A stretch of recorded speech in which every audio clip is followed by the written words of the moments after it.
trust is helpful to you. Just an expectation that things really are going my way, that things really are working out for me. No matter how it looks in any moment in time, my trend is mostly satisfying.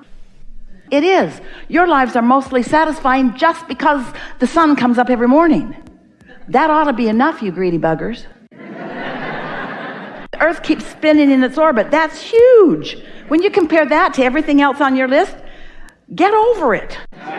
There's so much to be satisfied. Your economy, the movement of dollars, the way your resources move around, your access to food and well-being. In other words, there is so much going so well for so many.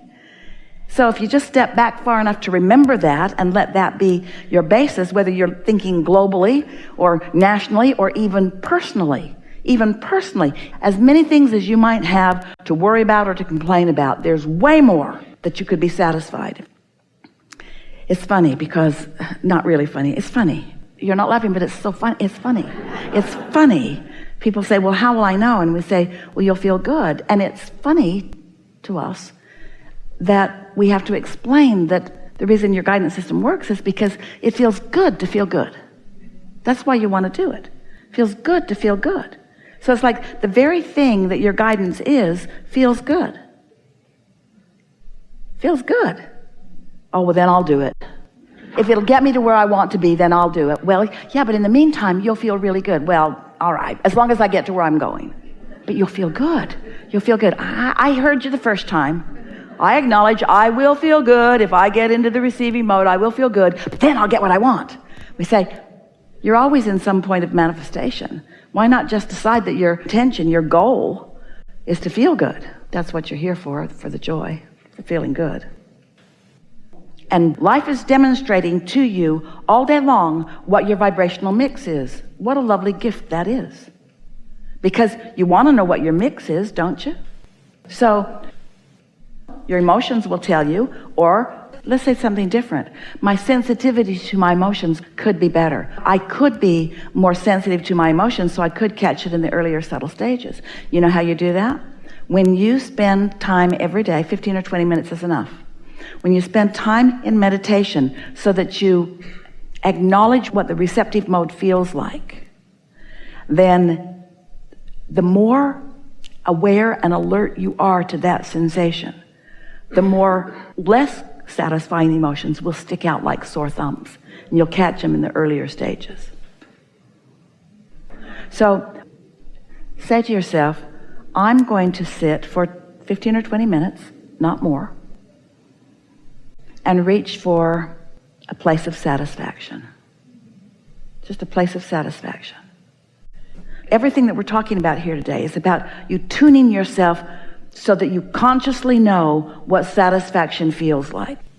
If you're not really aware of what it feels like to be satisfied, you might find yourself in a conversation that is unsatisfying and maybe not even notice it. And sometimes it's a subject that just has a lot of momentum, so it feels normal. It feels normal and justified and practical, and you're really going to like this. We've been saying it for years, but not like this. You're always under the influence. Did you hear us say that? It's just going to make you some bumper stickers.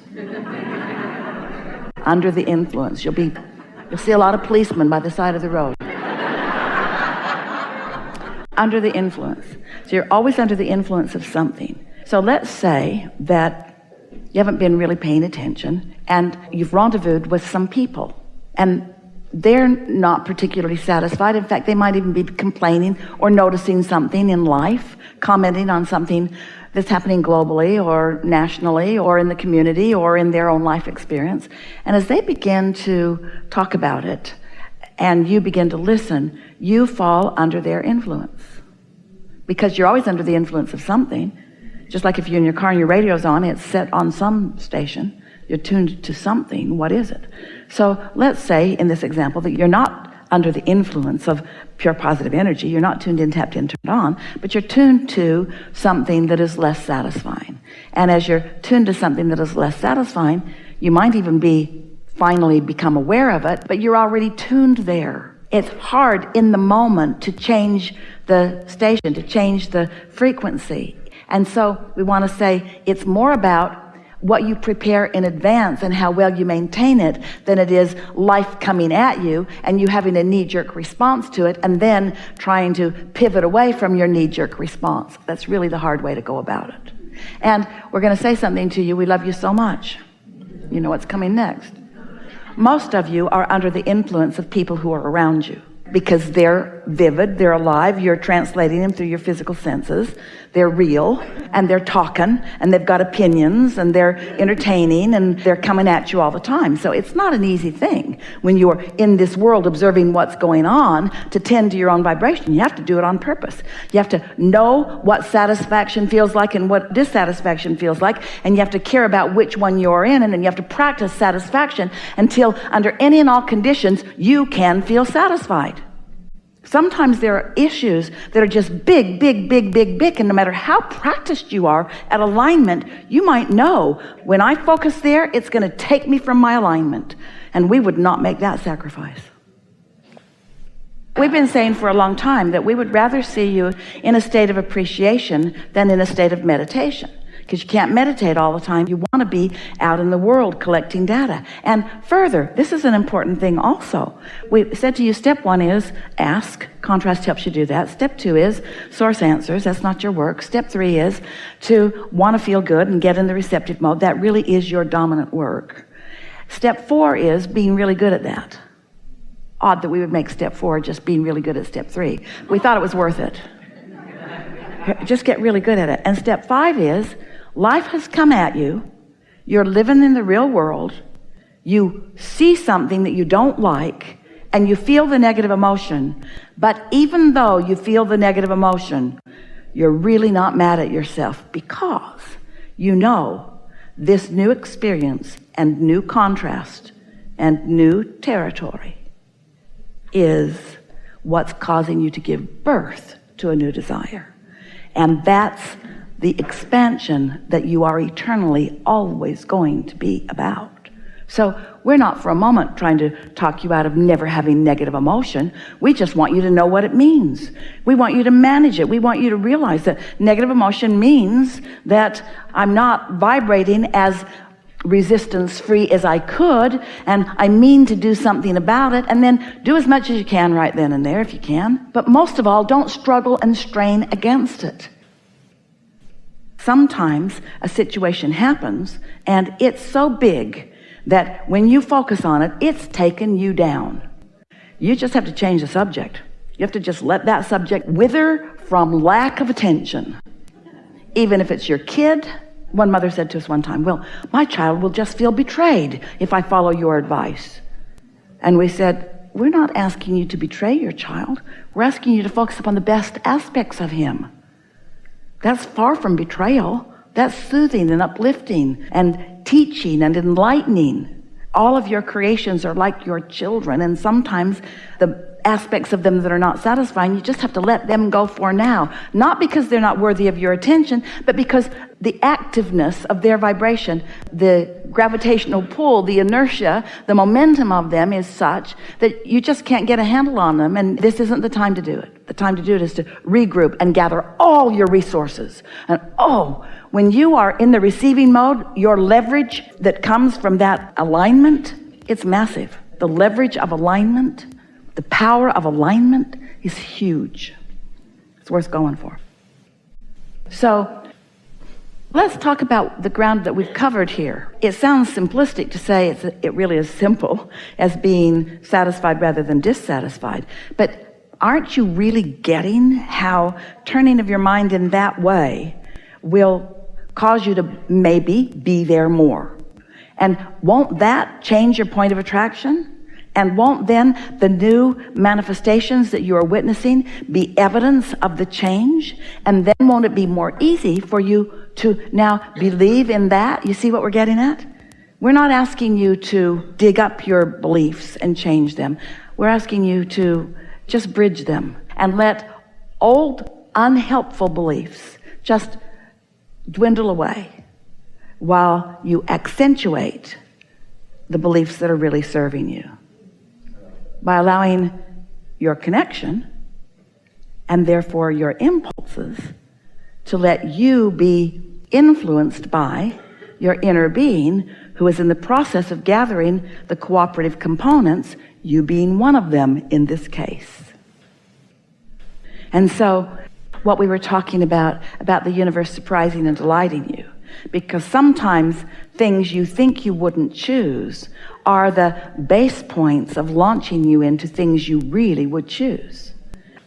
Before you can know these things, before you can tell how close you are to a manifestation, wanted or unwanted, you have to understand what the emotional guidance signs are. So you have to get in touch with how you feel before you will have any way of knowing. And that's why we're encouraging meditating and therefore practicing the receiving mode, and even further practicing acknowledging when you feel satisfied and when you don't, because then you can gauge what your degree of dissatisfaction is, the degree of it and how often it is, or your degree of satisfaction and how often it is. You can pretty much tell from moods. As you know other people, don't you often, as it regards other people, see things happening in their life, and aren't you able, if you know them well, aren't you able to acknowledge, well, that's about right? Or don't you hear yourself saying things like, well, that was easy to see coming? It's like that. If you feel strong negative emotion about something, don't move forward. That's just really good advice. Because if you have strong negative emotion, that means you're not in a good vibrational place. It means you're certainly not in the receiving mode of what you do want. It means you're more likely in the receiving mode of what you don't want. So if it's really strong, then don't move in the direction of it. These days, while we still are saying that, we're offering you a little more subtle guidance by asking you to train yourself to understand what your guidance is telling you. All the time. It happens really often. You'll be, for example, driving in traffic, and there is potential for many different things, wanted and unwanted, to happen around you. And if you're not fixated on it and worried about it, and you're in a good mood, being in a good mood meaning being in the receiving mode, being in the receiving mode meaning being able to receive some impulses from your inner being, you'll feel impulses to do things that will keep you in the path of least resistance. Some years ago, specifically to that topic, Jerry and Esther were in San Francisco, and they were leaving the city, and they were staying south of the city, out sort of near the airport. And Esther was driving. Jerry usually navigated. It may have been before they were familiar with the navigational systems. But as Esther got onto the freeway 101, instead of going south, she went north accidentally. And when Jerry realized it, he said, well, I guess we can just settle in here, because this is going to be a long ride across that long bridge. In other words, they were going in the wrong direction, and there was not anything they could do about it. And Esther was apologetic. She felt bad that she'd made this mistake. They were already tired. It was late at night, and this was going to cost them at least an extra hour by Jerry's approximation. And when they got back to where they were, there was like a 99 car pileup that, timing-wise, they may have very well been right in the middle of. So Esther's mistake kept them from being in the middle of all of that. And so when you're tuned in, tapped in, turned on, and you're not so ready to call what looked like a mistake, but instead you're in a satisfied attitude, saying things are always working out for me, and so now we'll get to see some things that we maybe weren't going to see before, and you make the best of things, maybe the worst of things. What happens is, as thoughts are becoming things, there was a vortex that was brewing, and that was already in the works even before it had happened. Even before it had happened. And everyone in the vicinity had a vibrational, approximate vicinity, had a relationship with